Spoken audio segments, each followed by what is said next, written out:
Place à votre feuilleton de la semaine consacré à la ligne Maginot.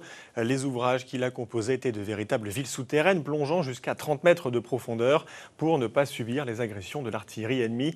Benoît Bourg et Tiffen Niederlander nous emmènent à la rencontre du président de l'association qui gère le Hackenberg à Vécrin, près de Bouzonville, pour une visite d'un fort où tout avait été pensé pour faciliter le quotidien.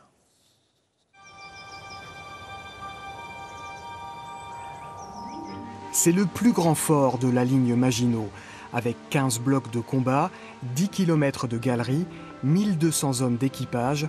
L'ouvrage du Hackenberg est considéré avant-guerre comme le symbole de la ligne de défense française. Avec son association, Claude Poésy préserve ce modèle de modernité pour l'époque.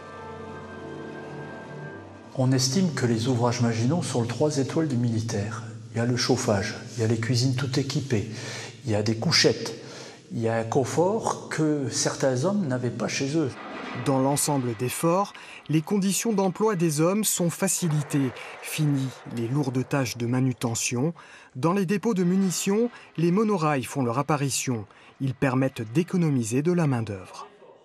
On décharge plusieurs centaines de kilos de munitions contenues dans les casiers de munitions pour les stocker à l'intérieur et les renvoyer ensuite vers les blocs de combat si nécessaire, lorsqu'on a besoin de munitions dans les blocs de combat. Et tout cela avec une ou deux personnes, alors que pour porter ces munitions lors de la Première Guerre mondiale, il aurait fallu pratiquement 2 fois plus de personnel.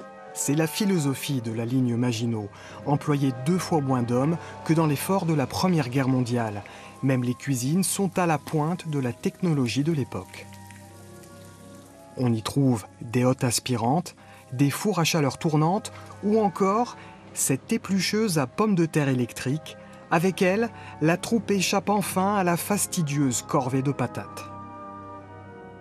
On va installer ça à partir de 1933 et ça va permettre d'économiser plus de 80 soldats ici au Hackenberg parce qu'il faut éplucher à peu près 4800 pommes de terre tous les jours pour les 1200 hommes qui composaient l'équipage de l'ouvrage.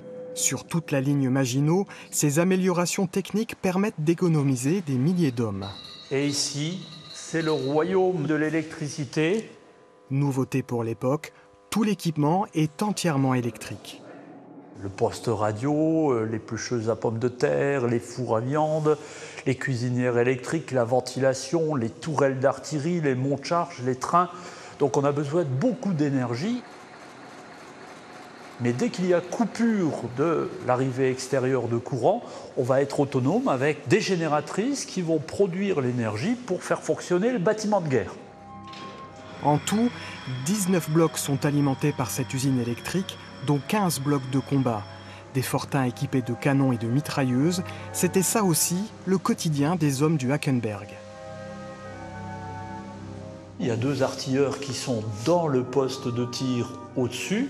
Il y a des servants tout autour de la tourelle et il y a également des servants qui préparent les munitions dans les dépôts de munitions numéro 3, qui vont préparer les munitions en fonction de la distance de tir avec un dosage de poudre, si on veut tirer à 6 km ou seulement à 3 km. Les premiers hommes de troupe arrivent au Hackenberg en 1935. Leur mémoire est aujourd'hui préservée puisque 35 000 personnes fréquentent le fort chaque année. C'est l'un des ouvrages les plus visités de la ligne Maginot.